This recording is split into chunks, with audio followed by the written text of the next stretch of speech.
粵語有句說話叫做得閒死唔得閒病，你哋有冇聽過啊？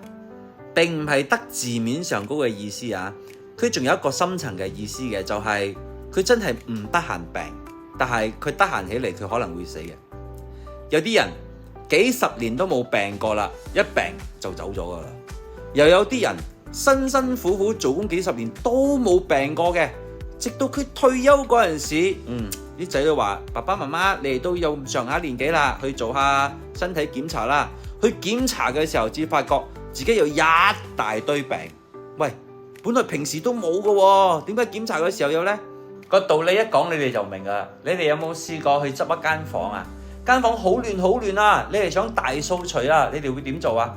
將房間所有嘅嘢搬晒出去，然之後再執過，再落翻入去，係咪咁樣啊？咁身體都係咁樣嘅。呢幾十年嚟啦，你一直都唔得閒病，因為你冇時間去執拾啊。但係當你有時間執拾嘅時候啦，佢又將嗰啲毒素掃晒出嚟，慢慢去咁執。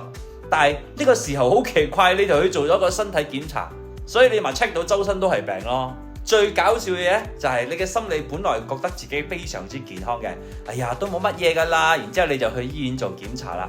去到醫院做檢查，醫生同你講，你個指標唔啱，個指標唔啱，呢個指標唔啱，嗰個指標唔啱，忽略咗一樣嘢，你本來都覺得自己係好健康嘅，你出嚟嘅時候呢，成個病人咁樣，唔得啦，我就嚟唔得啦。你哋有冇發覺好多病人呢，可能都係自己嚇到自己嘅？相信你哋都聽過，就算係身患疾，都要保持心境愉快。如果唔係嘅話，冇病都會變小病，小病都會變大病。喂，咁講法係咪周不時病嘅人至算健康啊？唔係話周不時病嘅人至算健康，只係呢個周不時病嘅人呢，佢嘅免疫系統係冇問題嘅。普通呢，我哋會將發燒、傷風、咳嗽列為病徵嘅。但係其實啦，呢啲全部都係你身體嘅免疫系統喺度運作緊。真正嘅病呢，係你吸納咗唔知乜嘢身體嘅免疫系統去對抗唔到嘅時候，嗰啲至叫病。發燒係因為身體要提升溫度去對抗身體入侵嘅細菌，並唔係因為啲細菌走入去你嘅身體之後揾到粒掣嘟發燒啦咁樣嘅。有時候你係需要俾能量自己發燒嘅，唔係話你想燒就燒噶啦。當我哋身體嘅免疫系統運作嘅時候呢，會促使我哋本人想休息嘅。